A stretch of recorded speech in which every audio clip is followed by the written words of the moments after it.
women are looking for a man na kayang mag-lead ng relasyon. Hindi yung lalaki na puro emosyon. Guys, ang mundo marami nang binigay sa babae. Pag masyado mo yang in-spoiled, may backfire yan sa'yo. Nasisecure nyo ba yung relationship na gusto nyo? Hindi. Most women just want to have fun. Kaya nga meron silang plausible deniability. Parang mas tayo nagiging pabebe. Hindi pwede na in love ka sa babae mo or sa ea mo. Dapat, tama ba na ini-spoil ng girlfriend? Marami nga sa inyo nasa in a relationship pero hindi pa rin kayo special eh. Kasi ang mga babae feeling special. No ladies, you're not special. Hey, what's up guys? It's your boy, Suplado Boto. Okay, for today's vlog, let's talk about ang nag-mention sa atin or nag-tag sa atin. Guys, pakibasa ang sabi ni Christian Gaza. May point pa yung mga sinasabi ni Christian Gaza. Kung gusto mo ng mga babaeng soft, kung gusto mo ng malambing, kung gusto mo ng hindi sumisigaw ang babae, or kung gusto mo ng babae na masunurin, kailangan daw bigyan mo siya ng security at lunurin mo sa pagmamahal. Tama ba yon? Kagaya daw ng mga bata na dapat pinalaki or papalakihin mo sa pagmamahal. May point, tama.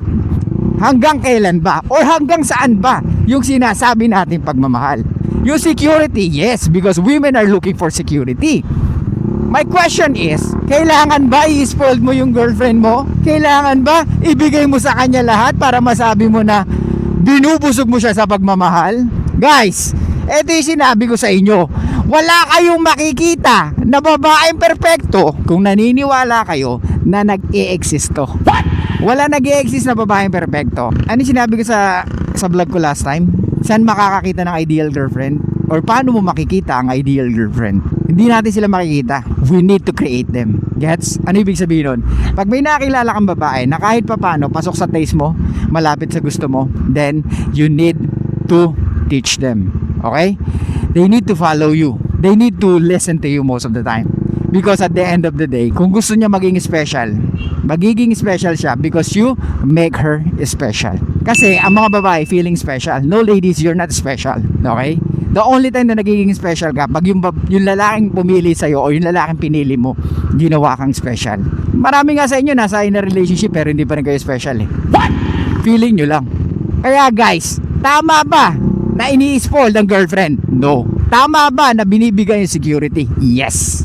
Walang pinagkaiba sa anak mo yan. Ang anak mo, hindi pwede na puro ka love lang. Okay? Kasi habang lumalaki yan, pwedeng mawala respeto sa inyan. Why? Op. Ang magulang ay nahandyan para disiplinahin ang anak. Okay? So kayo mga magulang, tama ba na palakihin ng anak sa pagmamahal lamang? Hindi pwede, di ba? Kailangan may takot sila. Fear versus love. Kailangan nangingibabaw yung takot kumpara sa pagmamahal. I know, pwedeng controversial take sa inyo to. Ganito lang yan guys. Nung nagpalit ng administrasyon, ano nangyari sa Pilipinas? Pero nung nangingibabaw yung fear sa Pilipino, ano nangyari sa atin? Nagiging masunurin tayo, tama? So same thing sa relasyon at same thing sa pagpapalaki ng anak.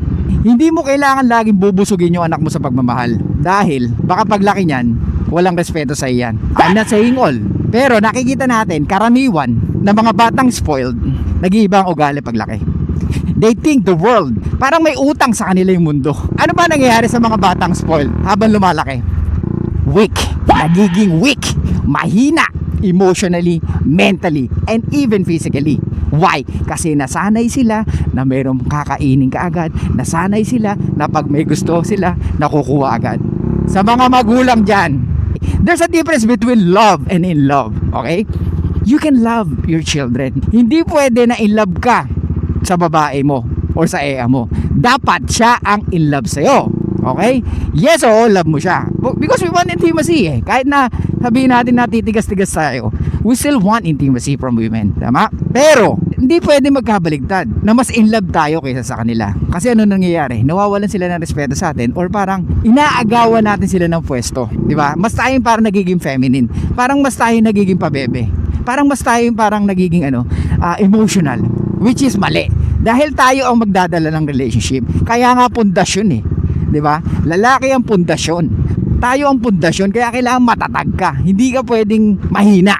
Uulitin ko, sinasabi ni Christian Gaza, may point when it comes to security. Pero yung busugin ng pagmamahal, I don't agree. Kailangan ina-earn nila yon. Hindi pwede na bibigay mo or bubusugin mo ng pagmamahal ang isang babae kung hindi niya naman ina-earn. Everything should be earned, 'di ba? Even respect, even love, 'di ba? Tayo mga lalaki, pag wala tayo na po-provide sa relationship, anong ginagawa nila? Naghahanap sila ng iba. And by definition, wala silang respeto sa atin. Kasi minsan, in a relationship pa, naghahanap na siya. What? Tama? So sa ating mga lalaki, alam natin dapat yon, na pag ikaw wala kang kayang i-provide na kahit ano, huwag ka na magjowa. Gets? At kung sakali naman na may trabaho ka, it doesn't mean kailangan mo na kagad magjowa. 'Di ba? Wala namang problema kung mayroong babae na willing. Kasi ganito ang lalaki. Guys, kung alam mo hindi mo pa kaya responsibilidad na magkaroon ng girlfriend, wala namang pipigil sa'yo kahit mong babae ka eh. Pero make sure na piliin mo yung mga babae na hindi naman hinahabol relasyon. What? May mga babae pa rin ganon, guys. Huwag tayong maniwala na ang karamihang babae gusto relasyon. Huwag tayong maniwala na ang babae o lahat ng babae gusto relasyon. No! Hindi rin.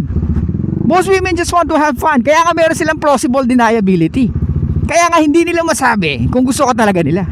Kasi gusto nila, once na nawala na yung emotions or once na nagbago yung feelings nila, they can exit anytime. Tayo lang naman itong gusto natin, security agad eh. Kaya nga umaamin tayo, di ba? Kaya umaamin kayo agad eh. Di ba? Inaamin nyo kagad how much you like her. O ano nangyari? Nasisecure nyo ba yung yung relationship na gusto nyo? Hindi. Kasi hindi ganun ang babae, brad. Iba ang logic ng babae. Kung ang babae aamin sa atin, matutuwa tayo. Tama. Pero ang karamihan babae, hindi. Unless talaga patay na patay sila sa'yo. Di ba? Unless marami na silang ginawa para ma-appreciate mo. Iba ang logic ng kababaihan, guys. Iba ang logic ng kalalakihan. Gets? So wag kang maniwala sa mga napapanood mo. Di ba? Korean novela, Netflix, Filipino, about relationship. What the?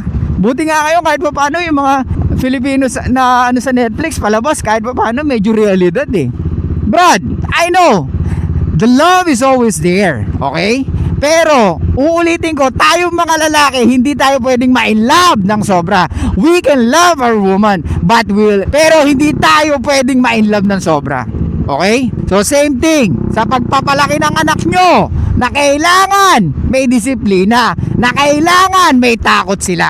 Okay? Dati may nag-comment sa atin sa comment section, no, kailangan love. What? Kaya nga, fear over love, always choose fear. Gets? Kasi yung love, magiging vulnerable ka. Kaya nga, pag in love ka sa anak mo na ayaw mo man lang masaktan or ayaw mong makante, ano nangyayari? Nag-iiba yung realidad nila paglaki. Naakala nila same pa rin. No, it's not. Kaya yung mga magulang nahihirapan sa anak nila kung paano i-disiplina kasi kasalanan din nila. What? Kasalanan nila na in-spoil nila yung anak nila, ngayon nahihirapan sila. So same thing sa girlfriend mo, Brad.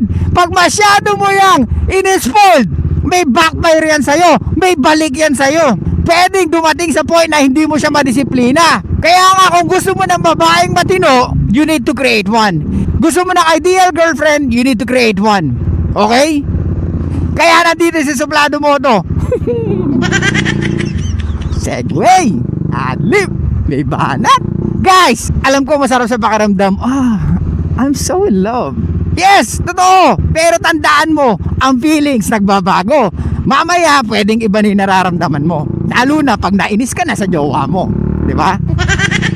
So si Sian Gaza, iba. May totoo naman sa sinabi ni Sian Gaza, of course. Yun yung yung security. We need to give the security. Okay? If you want a long-term relationship with a woman, at if you want, ito yung babae na to, gusto kong i-build to na maging special to me. We are the one making them special. Hindi yung sila yung magsasabi na I'm a special. No, you're not. Hindi ka special.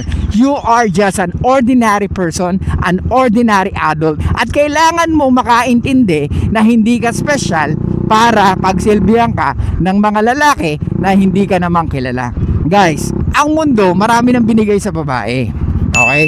Huwag ka nang mag-add pa. Eto ang babae, ang dami ng privilege sa mundo. Pero bakit hanggang ngayon, problema pa rin to? So guys, kaya nga, kung gusto nyo talaga magkaroon ng girlfriend na ideal, then you need to create one. Don't ever fall in love too much or deeply with your girlfriend. Kasi mag-iiba o baka hindi mo kaya na i-lead siya. Tandaan mo, women are looking for a man na kayang mag-lead ng relasyon. Hindi yung lalaki na puro emosyon. Okay? Uulitin ko. Kung gusto mo ng babaeng ideal, maghanap ka ng babae na malapit sa gusto mo. The rest is, it's your job to teach her how to be an ideal girlfriend. Okay? So ayun lang guys, thank you so much. I'll see you guys next time. And bye-bye. Show love and peace out.